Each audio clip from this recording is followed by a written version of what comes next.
오늘은 창세기 31장에 기록되어져 있는 이 말씀들을 가지고 하나님만 신뢰하기라는 제목으로 함께 하나님의 말씀을 나누도록 하겠습니다. 여러분들 두발 자전거 다들 탈 줄 아시나요? 아이들과 함께 청소년 아이들 그리고 유초등부 아이들과 함께 대화를 나누다 보면 아직 자전거를 타지 못한다는 아이들도 있고, 또 어떤 어른들과 대화를 나누다가도 두발 자전거 나는 못한다, 배운 적이 없다라고 하면서 두발 자전거에 대해서 두려움을 느끼시는 분들이 있습니다. 저 같은 경우에도 두발 자전거를 초등학교 저학년 때 배웠어요.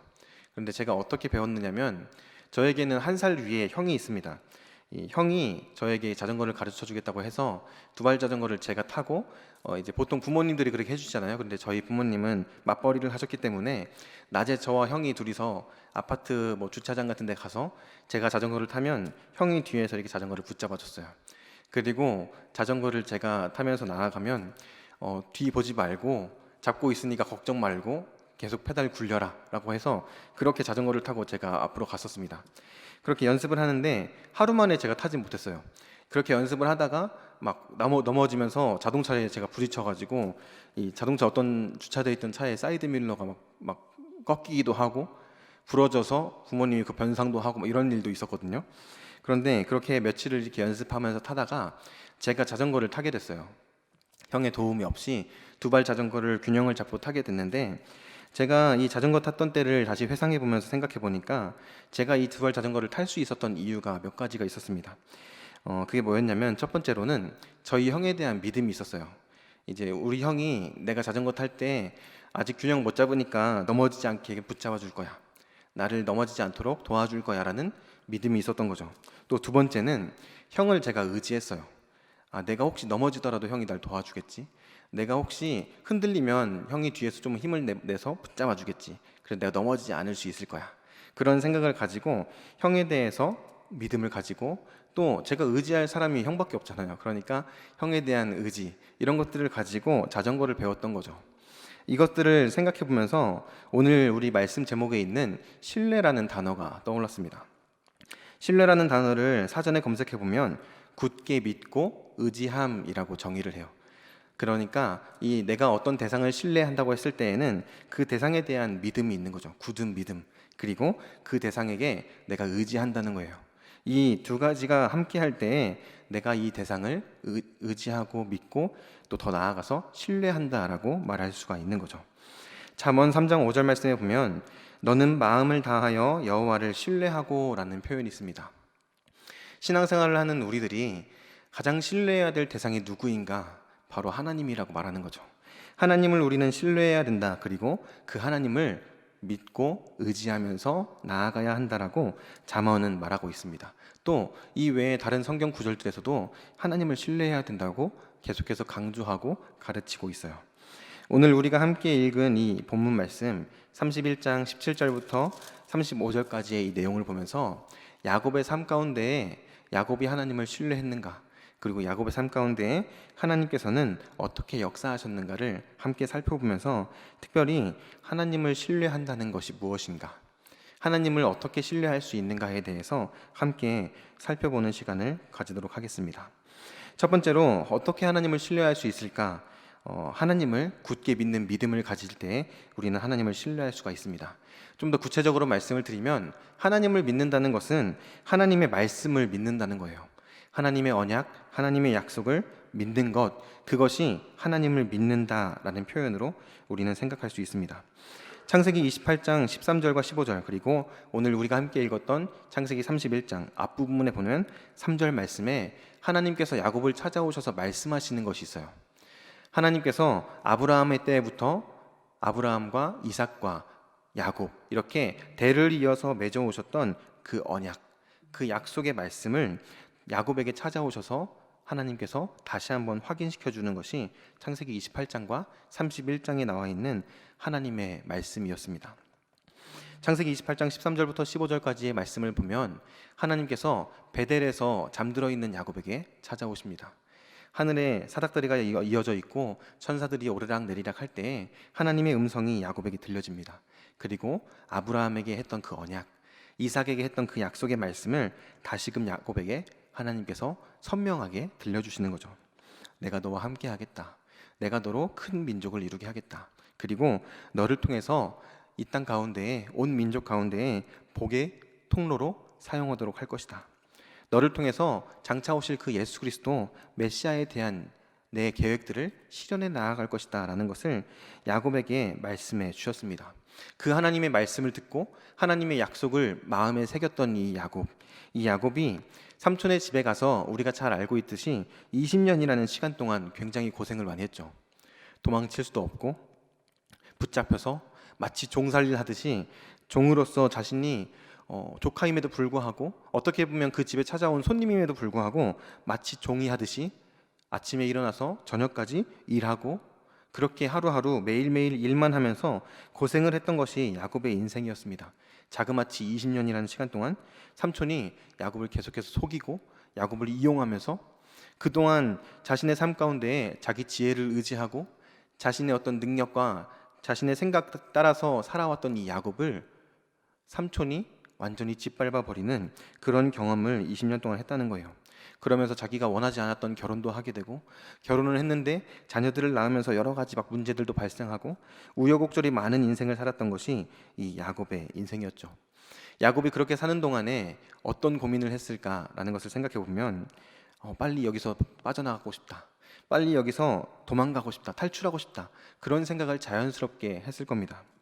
그래서 야곱이 그런 고민을 하고 떠나야 되나 말아야 되나 주저주저 하는 가운데에 30장 26절 말씀에 보면 이제 야곱이 자기의 삼촌에게 찾아가서 저 이제 가겠습니다라고 이야기하는 장면이 나와요. 그동안 얼마나 많이 고생을 했으면 그리고 얼마나 많이 고민을 했으면 삼촌에게 가서 참다 더 이상 못 참겠다 싶어서 저 이제 떠나겠습니다. 저 이제 갈 테니까 보내주세요 라고 이야기를 해요. 그런데 라반은 또 야곱을 붙잡습니다. 내가 너한테 뭐 서운하게 한 거 있니? 내가 이런 것들 좀 더 잘해줄게. 그렇게 야곱을 회유하면서 야곱을 붙들어요. 그리고 또 야곱은 삼촌에게 이용당하는 거죠. 그렇게 자신이 원치 않는 삶, 정말 피하고 싶은 삶, 그만 벗어나고 싶은 인생을 살아가던 야곱에게 한 계기가 생기는 거예요. 그렇게 주저하고 확실하게 마음을 먹고 떠나지 못했던 이 야곱이 어떻게 단순간에 떠나려고 마음을 먹을 수 있었을까? 31장 3절 말씀에 보면 이런 말씀이 있습니다. 여호와께서 야곱에게 이르시되 내 조상의 땅 내 족속에게로 돌아가라. 내가 너와 함께 있으리라 하신지라. 하나님께서 그전에는 야곱에게 오셔서 야 너 이제 가자. 떠나가라 라고 말씀하시지 않으셨는데 31장 3절 말씀에 어느 날 갑자기 야곱을 찾아오세요. 그리고 말씀하시는 거예요. 너의 조상의 땅으로 돌아가라. 내가 너와 함께 할게. 베델에서 했던 그 약속, 오래전에 베델에서 하나님께서 말씀하셨던 그 언약의 말씀을 다시 한번 확인시켜 주시고 어떻게 보면 묻어져 있는 야곱의 가슴에 다시 하나님의 말씀의 씨앗을 뿌리시고 그로 하여금 하나님의 말씀을 마음에 다시 깊이 새길 수 있는 은혜를 주신 겁니다. 그때 야곱이 고민하지 않고 주저하지 않고 바로 반응하기 시작합니다. 하나님의 말씀을 붙들고 이 하나님의 약속의 말씀을 믿는 믿음을 가지고 바로 실행에 옮기기 시작해요. 이 31장 4절 말씀에 보면 그렇게 하나님이 말씀하신 다음에 바로 야곱이 행동을 취합니다. 야곱이 사람을 보내어 라헬과 레아를 자기 양떼가 있는 들로 불렀다가 라고 말해요. 아내들을 불러요. 그리고 이제 여러 가지 이야기들 하면 내가 이렇게 고생을 했고 당신들의 아빠가 나한테 어떻게 이렇게 했고 그런데 같이 우리 가겠느냐 이렇게 말하면서 아내들의 생각을 떠보는 거죠. 그리고 아내들이 우리 아빠한테 우리도 불만이 있다. 우리 같이 가자. 그래 우리 이제 독립하자 라고 결단을 내립니다. 그러고 나서 오늘 17절 말씀이 바로 이어지는 거예요. 우리 함께 떠나가자. 같이 이동하자. 이제 아버지의 품을 떠나서 독립하자라는 결정을 내린 다음에 17절 말씀에 야곱이 일어나 자식들과 아내들을 낙타들에게 태우고 라고 바로 주저하지 않는 야곱의 모습을 보입니다. 그전에는 그렇게 힘들고 어려운 데에도 주저했어요. 왜냐하면 야곱에게는 두려움이 있었거든요. 고향 땅으로 돌아간다고 해도 자기의 생명이 안전하다는 보장이 없어요. 왜냐하면 자기 형이 자기를 기다리고 있거든요. 형이었던 에서가 자기를 죽이려고 했고 지금 참 오랜 시간이 지났지만 그 화가 풀리지 않을 거라는 야곱에게는 확신이 있었어요. 그렇기 때문에 두려웠습니다. 차라리 여기서 종처럼 살고 차라리 여기서 좀 고생하는 게 거기 가서 죽는 것보단 낫겠다라고 생각했던 거죠. 그래서 야곱은 주저했고 두려워했어요. 베델에서의 하나님의 약속이 희미해져 갑니다. 시간이 흐르면서, 오랜 시간이 흐르면서 점점 하나님의 그 약속의 말씀이 희미해져 가는 가운데에 하나님이 다시 와서 말씀해 주시는 거죠. 떠나라. 내가 너와 함께 하겠다. 내가 너를 지켜줄게. 내가 너의 삶을 이끌어줄게. 그러니까 너의 조상의 집, 너의 족속에게로 돌아가라. 그 하나님의 말씀을 들었던 이 야곱은 이 하나님의 언약의 말씀을 믿는 믿음을 가지고 바로 실천에 옮겼던 겁니다. 우리의 삶 가운데 마치 야곱과 같이 우리들도 어떤 일을 행하려고 할 때, 특별히 하나님께서 우리에게 맡겨주신 어떤 사역들, 나의 삶에서 어떤 중요한 일들을 앞에 두고 있을 때 걱정, 두려움, 주저함이 나의 행동을 가로막을 때가 있습니다. 그때 우리가 무엇을 구해야 하는가가 여기에서 선명히 드러나는 거죠. 하나님의 말씀을 붙들어야 돼요. 하나님께서 나에게 무엇이라고 말씀하시는가? 하나님께서 나에게 가라고 말씀하시는가? 아니면 잠시 머물라고 말씀하시는가? 그것을 통해서 우리는 결정을 해야 됩니다. 하나님의 말씀이 우리의 삶의 기준이 되어야 돼요. 우리의 행동의 기준이 되어야 된다는 겁니다. 야곱에게는 그 하나님의 말씀이 자신을 움직이게 하는 원동력이 되었었어요. 하나님의 말씀을 믿는 믿음으로 하나님을 신뢰하기 시작하는 야곱의 모습이 여기서 드러나는 겁니다. 두 번째로 우리가 어떻게 하나님을 신뢰할 수 있을까? 두 번째는 하나님을 의지함으로 우리는 하나님을 신뢰할 수 있습니다. 잠언 3장 5절 말씀, 아까 전에 함께 제가 읽어드렸던 말씀에 보면 너는 마음을 다하여 여호와를 신뢰하고 라는 말 뒤에 바로 이어져서 이런 말씀이 나옵니다. 내 명철을 의지하지 말라. 너는 여호와를 신뢰하고 너를 의지하지 말라. 너의 지혜, 너의 명철, 너의 능력, 너의 경험을 의지하지 말라라는 거죠. 하나님만을 의지하라라고 말씀하고 있는 겁니다. 우리가 하나님을 온전히 신뢰하기 위해서는 다른 것을 의지하는 것이 아니라 하나님만을 의지하는 삶의 자세, 믿음의 태도가 우리들에게 필요하다는 것을 잠언을 통해서 확인합니다. 이렇게 하나님을 의지한다는 것은 하나님도 의지하고 다른 것도 의지하고 이런 게 아니에요.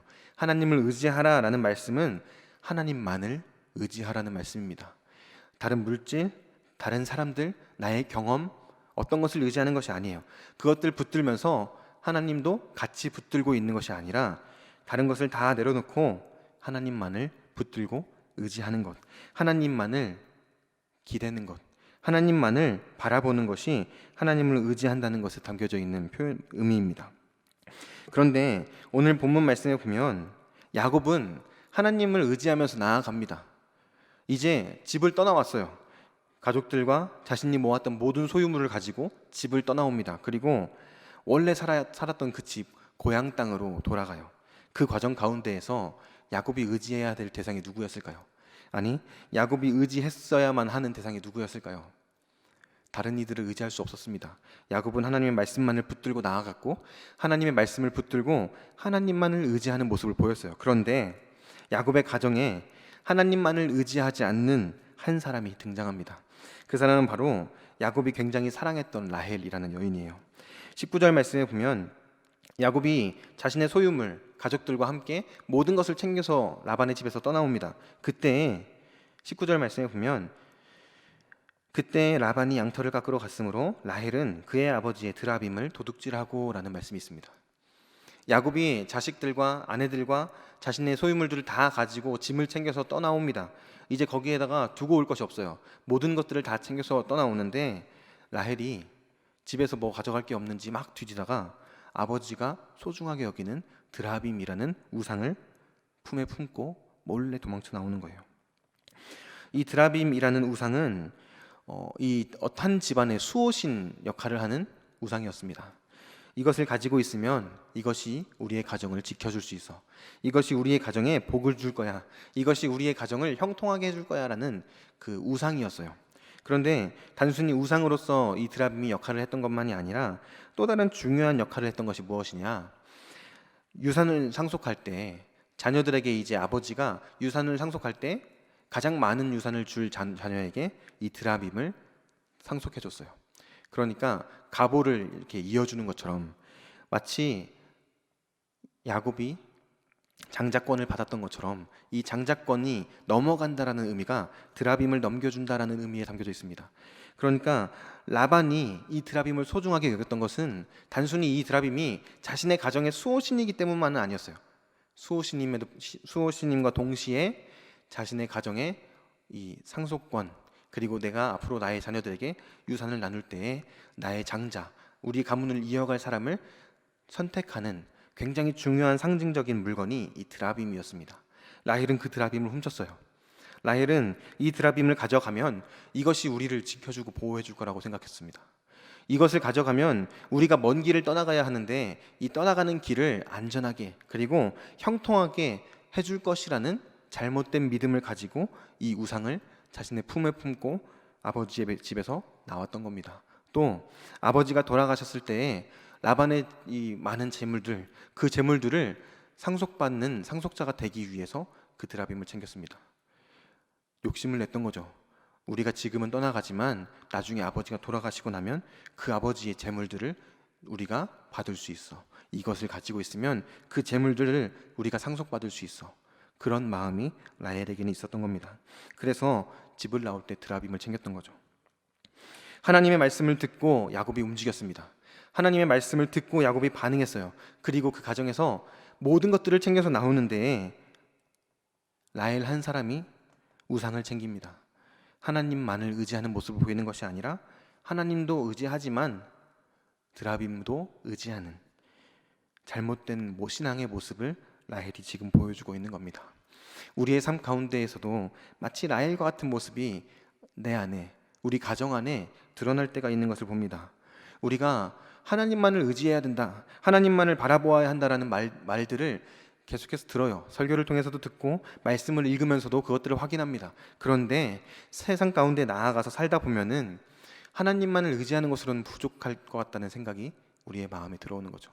하나님만을 붙들고 기도하는 것만으로는 이 세상에서 능력 있게 살아갈 수가 없어. 그걸로는 부족해 라는 마음을 품고 세상의 방법을 찾기 시작하는 거예요.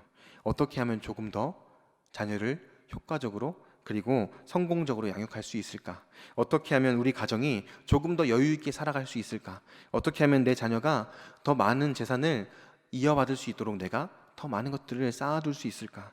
그런 생각들이 우리의 마음을 지배하면서 하나님만을 바라보고 의지해야 된다, 하나님만을 섬겨야 된다라는 이 말씀을 점점점 옆으로 밀어내기 시작해요. 그리고 양다리를 걸치고 세상과 하나님 사이에서 두 주인을 섬기는 모습을 보일 때가 있다는 거죠. 우리가 이 말씀을 통해서 한번 돌아볼 수 있으면 좋겠습니다. 나에게 있어서 내가 몰래 숨겨두고 있는 드라빔과 같은 존재는 무엇인가? 나에게 있어서 하나님만을 의지하기보다 하나님도 의지하고 좋지만 또 다른 것을 내가 붙들고 있는 것이 있다면 그것은 무엇인가? 그것들을 진지하게 돌아볼 수 있는 은혜가 이 시간 저와 여러분들에게 있기를 주님의 이름으로 축복합니다. 라헬이 그것을 가져왔고 그것으로 인해서 또 한 번의 위기가 야곱에게 찾아옵니다. 라반이 야곱이 도망갔다는 소식을 듣게 됩니다. 그리고 형제들을 데리고 야곱을 쫓아오기 시작해요. 여기서 쫓아가다라는 단어는 이 적군을 추격할 때 사용하는 군사적인 용어입니다. 그러니까 찾아가서 야곱을 죽이기 위해서 지금 쫓아가고 있는 겁니다. 야곱이 떠나간 후에 3일이 지나고 소식을 들었는데 일주일 만에 야곱을 따라잡아요. 잠도 자지 않고 필사적으로 야곱을 쫓아갔던 겁니다. 그리고 야곱에게 라반이 칼을 들이밀려고 해요. 이제 길르앗산에 야곱이 머물고 있는데 라반이 길르앗산에 도착해요. 그리고 나서 조금 있으면 둘이 마주하게 되는 상황인 거죠. 그런 상황 가운데 하나님께서 라반에게 찾아오십니다. 우리가 하나님을 신뢰함으로 나아갈 때, 하나님을 신뢰함으로 하나님에 대한 믿음을 가지고 하나님을 온전히 의지함으로 믿음의 삶을 살아낼 때, 신앙의 길을 걸어갈 때 우리에게 어떤 열매가 맺히는가, 그것들을 한번 살펴보려고 합니다. 첫 번째로는 하나님의 도우심이 우리의 삶 가운데 일어납니다. 야곱이 하나님을 신뢰함으로 나아갔습니다. 하나님을 신뢰하고 하나님을 의지함으로 가족들을 다 데리고 두렵지만 에서가 어떤 반응을 보일지 모르지만 하나님께서 나를 지켜주시겠다고 약속하셨으니까 그 하나님에 대한 믿음을 가지고 떠나갔어요. 그렇게 떠나가고 있는데 그의 삶 가운데 위기가 찾아옵니다. 라반이 칼을 들고 그를 죽이기 위해서 쫓아온 거죠. 그런 상황 가운데에서 야곱이 어떻게 할 수가 없는, 자기의 힘으로는 그 문제를 해결할 수 없는 상황 가운데에서 하나님이 그의 삶 가운데에 역사하시기 시작해요. 라반이 길르앗산에 도착해서 잠이 듭니다. 그리고 다음날 아침이 되면 라반은 야곱에게 찾아가서 야곱을 죽이고 모든 재산을 다시 가지고 갈 생각이었어요. 그런 라반에게 하나님께서 찾아오세요. 하나님께서 라반의 꿈속으로 찾아오십니다. 하나님이 현몽에서 라반에게 말씀하세요. 뭐라고 말씀하시냐면, 너는 삼가 야곱에게 선악간에 말하지 말라라고 말씀하세요. 너는 삼가 야곱에게 선악간에 말하지 말라. 야곱을 찾아가서 무엇이 옳고 그른지 말하지 말라. 네가 지금 뭔가를 잘못했고 이것은 내가 잘하고 있는 것이다. 이런 식으로 스스로 판단하고 정죄하지 말라는 거예요. 조금 더 구체적으로 말씀을 드리면, 네가 재판장이 되어서 판결을 내릴 생각하지 말아라 라는 거죠. 야곱에게 찾아가서 네가 야곱을 정죄하고 야곱에게 벌을 내린다? 그런 행위를 나는 두고 볼 수 없다. 야곱 건들지 마라 라고 하나님 말씀하시는 거예요. 그전에는 라반이 분노에 차 있었습니다. 자신이 소유했던 재물들을 가지고 갔다는 이유도 있었어요. 그런데 조금 더 그의 마음을 분노하게 만들었던 것은 그가 섬기는 신 드라빔을 훔쳐갔기 때문이었어요. 분노를 가지고 야곱을 죽이기 위해서 찾아갔습니다. 그런데 그런 라반을 하나님께서 멈추시고 꿈속에 나타나서 말씀하시는 거죠. 네가 결정하고 판단하면서 다른 이들을 정죄할 권한이 너에겐 없다. 너는 재판장으로서의 역할을 할 수가 없다 라고 분명히 말씀하시는 겁니다. 이 말이 뭐예요? 하나님만이 재판장 되신다는 거죠. 하나님만이 선과 악을 구분하시고 벌하실 수 있는 분이라는 것을 말씀하고 계시는 거예요. 라반이 내가 할 수 있어, 내가 그런 권한이 있어라고 생각하고 있었는데 그의 생각을 깨트리시는 겁니다. 그리고 나서 다음 날 라반이 야곱에게 찾아가서 이야기를 해요. 하나님이 말하지 말라고 했는데 라반은 조금 돌려서 막 이야기합니다. 이거 서운했다. 너 어떻게 나를 속일 수 있느냐? 네가 어떻게 나한테 이렇게 할 수가 있느냐? 내가 손자들하고 딸들하고 인사도 못하게 하고 그냥 도망가는 법이 어딨냐? 너 진짜 나쁜 놈이다. 이런 식으로 야곱을 책망해요. 그리고 나서 자신이 야곱을 쫓아왔던 진짜 이유를 이야기하기 시작해요. 네가 훔쳐간 드라빔, 우리 가정의 신 내놔라. 라헬이 하나님을 신뢰함으로 하나님만을 온전히 의지하지 못했던 것의 결과가 여기서 드러나는 겁니다. 위기 상황이죠. 그런데 더 큰 문제는 무엇이었냐면, 야곱은 라헬이 드라빔을 훔쳐왔다는 사실을 알지 못했어요. 라헬이 자신이 드라빔을 훔쳐오면서 자기 사랑하는 남편이었던 야곱에게 그것을 비밀로 했습니다. 숨겼던 거예요. 남편도 속이고 아버지도 속였어요. 그렇게 철저하게 모든 사람들을 속이고 드라빔을 숨겨왔는데 지금 위기 상황에 처한 거예요.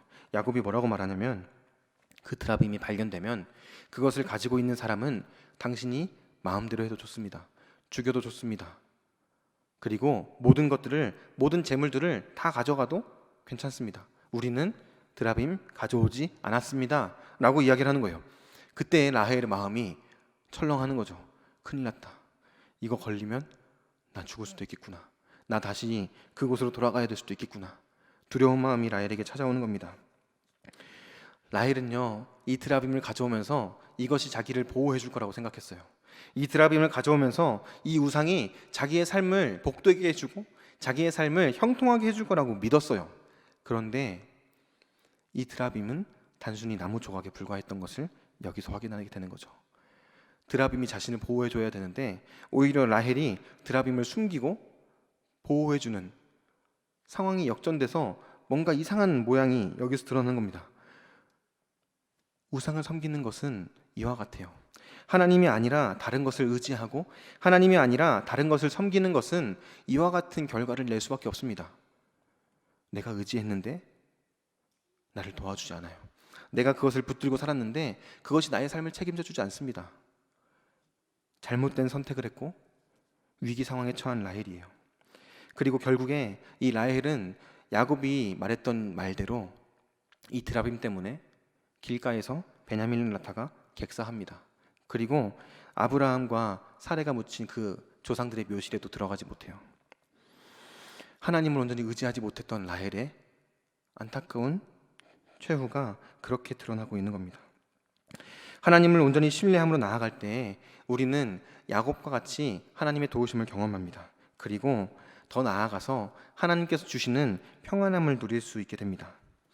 야곱의 삶 가운데 지금 어떤 일들이 일어나고 있습니까? 굉장한 위기 상황이 닥쳐왔죠. 그리고 자신이 20년 동안 고생하던 곳으로 다시 끌려갈 수도 있는 위험천만한 상황 가운데에 처해져 있습니다. 그런데 하나님을 온전히 신뢰함으로, 하나님의 약속의 말씀을 붙들고 하나님을 의지함으로 담대하게 나아갔더니 하나님께서 모든 문제들을 해결해 주세요.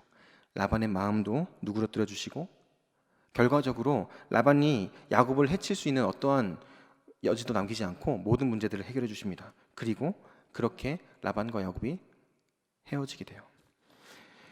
우리가 이 말씀을 통해서 하나님을 신뢰하는 삶을 살아가는 것이 우리에게 얼마나 중요한가를 한번 돌아볼 수 있기를 바랍니다. 제가 대학교 때부터 알고 지내던 한 선교사님이 있습니다. 제가 대학생 때는 이분은 선교사님은 아니었어요. 제가 대학생 때 이분이 선교단체 간사님이었어요.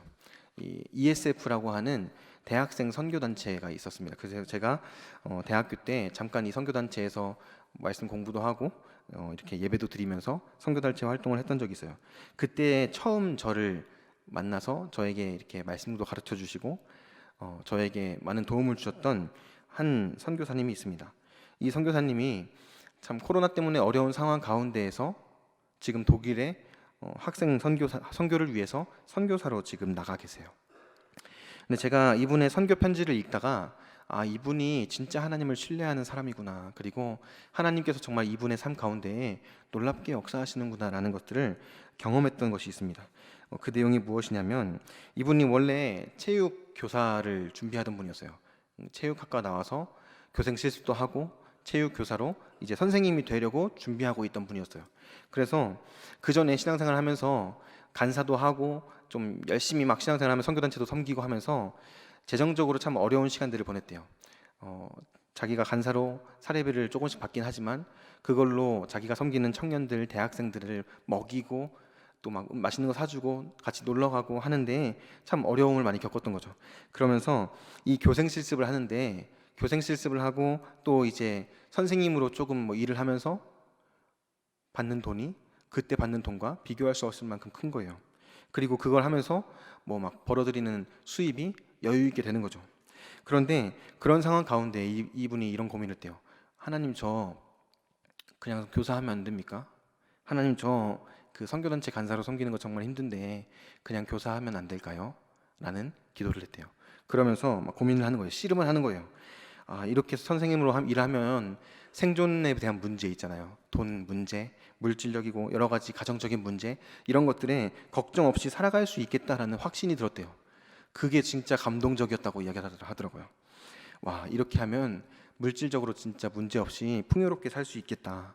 그리고 교회도 섬길 수 있겠다라는 마음이 들어온 겁니다. 그러면서 기도를 하는데 하나님께서 자꾸만 그거 내려놓아라. 그리고 내가 너를 통해서 할 일이 있다. 그 말씀을 계속해서 주시는 거예요. 그래서 그 말씀에 대한 대답을 하지 못하고 2년이라는 시간을 보냈대요. 2년 동안 그 하나님의 음성에 대해서 네, 알겠습니다, 하나님이라고 반응하지 못하고 어떻게 하지? 생존에 대해서, 나의 삶에 대해서, 그리고 풍요로움에 대해서 계속 그것을 놓지 못하고 있었던 거예요. 그런데 그러던 중에 하나님이 말씀을 통해서 너무나 분명하게 다시 한번 너 나를 사랑하니? 너 그거 내려놓을 수 있겠어? 라고 말씀하셨고, 거기에 반응해서 선생님으로서, 교사로서의 삶을 다 내려놓고 선교단체 간사로 모든 것을 던지면서 헌신을 한 겁니다. 그리고 나서 결국에 독일로 선교를 떠났어요. 지금 독일에 가서 대학생들을 대상으로 선교를 하려고 떠났어요. 그런데 자신이 하나님의 부르심에 믿음으로 결단하고 진짜 하나님만을 의지하면서 하나님을 신뢰함으로 독일행 비행기를 탔대요. 근데 지금 그 선교사님의 삶에 여러 가지 문제들이 펼쳐져요. 결혼해서 딸이 있는데 딸이 눈이 아파요. 그래서 치료를 받아야 되는데 그 치료비, 그리고 아이가 치료받아야 되는 여러 가지 상황, 이런 것들에 대한 문제가 피부로 와닿는 거죠. 한국에 있을 때에는 주변에 있는 사람들이 도와줬는데 독일로 떠나가니까 그런 문제들이 피부로 와닿는 겁니다. 그리고 가장 중요한 게 또 있어요. 집 문제가 해결이 안 됐어요. 독일에서 집을 구해야 되는데 집을 구할 수가 없는 거예요. 그래서 그 에어비앤비라는 숙박 어플 있잖아요. 그걸로 이 9박 10일 동안 60만 원짜리 저렴한 거, 최대한 저렴한 걸 찾아가지고 9박 10일 동안 거기서 머물면서 막 주변에 선교사님들과 함께 집을 구하러 다녔대요. 근데 선교사님들도 야 이거 쉽지 않겠다, 참 어렵겠다 집 구하기, 그렇게 얘기를 했다는 거예요. 왜냐하면 보통 집을 구하려면 독일에서 기본 한두 달 정도는 걸린대요, 최소한. 그래야 뭐 집도 보고 계약도 하고 여러 가지 준비하고 그렇게 이사를 가는데, 진짜 놀라운 것이 이분이 기도하면서 집을 구하러 다니는데 이 9박 10일 동안의 이 에어비앤비 계약, 이 마무리되기 마지막 날, 그러니까 끝나기 전날에 집을 계약을 하게 된 거예요. 그래가지고 집에 들어갔는데, 또 들어갔는데 이제 문제가 있죠. 가구도 없고 아무것도 없는 거죠. 그런데 들어갔더니 기본 옵션으로 가구들도 막 있고 자기가 고민했던 문제들이 하나씩 하나씩 해결돼 가는 것들을 보았다고 해요. 그러면서 이분이 선교 편지에 자신이 독일에 와서 진짜 풍요로운 삶, 여유 있는 삶 다 내려놓고 하나님만 온전히 신뢰하고 믿는 믿음 가지고 나아갔더니 하나님이 이렇게 일하셨다라는 내용들을 편지로 쓰시면서 이렇게 고백했어요. 우리가 앞서 나가지 않고 하나님을 신뢰함으로 말씀하시면 나아가고 멈추라 하시면 기대하며 멈춰서게 하소서라는 기도 제목을 거기에 써주셨어요. 근데 제가 참 마음에 와닿았던 표현이 뭐였냐면 하나님을 신뢰함으로 나아가고 이 뒤에 있는 표현이었습니다. 멈추라 하시면 기대하며 멈춰서게 하소서. 선교사님이 하나님을 신뢰함으로 나아갔어요. 그런데 자신의 삶에 하나님을 신뢰함으로 나아갔는데도 불구하고 삶의 문제들, 어려움들이 여전히 산재해 있어요. 하나님을 신뢰하고 의지함으로 나아가면 모든 일들이 잘 풀리고 탄탄대로로 잘 되고 잘 살아갈 수 있을 거라고 생각합니다. 그런데 현실적인 문제들은 여전히 나의 삶에 남아있다는 거예요. 그런데 이분이 고백하는 것은 무엇이냐면 나의 삶, 나의 환경, 나의 현실은 바뀌지 않았는데 그 가운데에서 일하시는 하나님을 보게 되었다라고 고백했어요. 하나님을 신뢰함으로 나아갔더니 나의 삶에 역사하시는 하나님을 보게 되었다. 하나님의 역사의 최측근으로 하나님과 동행하는 축복을 누리게 되었다라고 고백합니다. 그러면서 고백하는 거예요. 혹시 하나님이 나보고 멈추라고 하신다면 기대하면서 멈추겠습니다. 앞으로 하나님이 어떤 일을 하실지, 또 앞으로 하나님이 나의 삶 가운데 어떤 놀라운 일들을 펼쳐가실지 기대함으로 멈춰서겠습니다. 이 믿음의 고백이 저의 가슴에 와닿았습니다. 그리고 바라기는 이 믿음의 고백이 우리 모든 성도님들의 마음에 새겨지기를 주님의 이름으로 축복합니다. 우리가 하나님을 신뢰함으로 나아가야 한다는 것은 너무나 분명한 사실이고 우리가 잘 알고 있는 사실입니다. 그런데 우리가 한 가지 착각하고 있는 것은 내가 하나님을 신뢰함으로 나아가면 이제 나의 삶이 아름답게 펼쳐질 거야 라는 기대가 있어요. 내가 하나님을 신뢰함으로 나아가면 지금 내가 겪고 있는 문제들이 더 이상 나의 삶에 찾아오지 않을 거야. 나는 탄탄대로를 걷게 될 거야. 하나님이 나를 붙들어 주시니까 나의 삶에 고난 같은 건 없을 거야 라는 기대를 나도 모르게 품고 살아갑니다. 그런데 분명한 것은 하나님을 신뢰함으로 나아가도 현실의 문제는 똑같이 내 앞에 놓여져 있어요. 내가 처해 있는 문제, 어려움들은 똑같이 나의 삶에 찾아옵니다. 그러나 하나님을 신뢰할 때, 하나님을 신뢰하지 못할 때와는 다른 점이 있어요. 하나님이 일하신다는 거예요. 하나님이 역사하심으로 내 힘으로는 어떻게 할 수 없는 모든 것들을 하나하나 풀어가 주신다는 겁니다. 나의 삶 가운데 일하시는 하나님을 보게 되고 나의 삶 가운데 역사하시는 하나님을 경험하게 된다는 거예요. 그를 통해서 믿음이 더욱더 성장하게 되고 하나님을 더욱 굳게 붙들고 나아가는 축복을 누리게 된다는 사실을 우리가 기억하기를 바랍니다. 야곱이 그랬던 것처럼 지금 당장 나의 삶이 어떻게 할 수 없는 상황 가운데 있을 때 하나님께서 말씀하신다면 그 하나님의 말씀에 반응하시기를 바랍니다. 나의 삶이 지금 내 힘으로는 어떻게 할 수가 없는 상황, 내 힘으로는 어떻게 헤쳐나갈 수가 없는 것처럼 막막해 보일지라도 하나님께서 나를 부르시고 말씀하신다면 그 말씀 붙들고 나의 삶 가운데 역사하실 하나님을 기대하면서 한 걸음 한 걸음을 내딛는 우리 모든 성도님들 될 수 있기를 바라요. 그리고 나의 삶에 역사하시는 하나님을 경험하게 되기를 주님의 이름으로 축복합니다. 그때 우리가 우리의 믿음이 더욱 자라나는 것을 경험하게 될 겁니다. 그때 하나님이 주시는 평강, 하나님이 주시는 기쁨을 온전하게 누리게 되는 우리 모든 성도님들 될 수 있을 겁니다.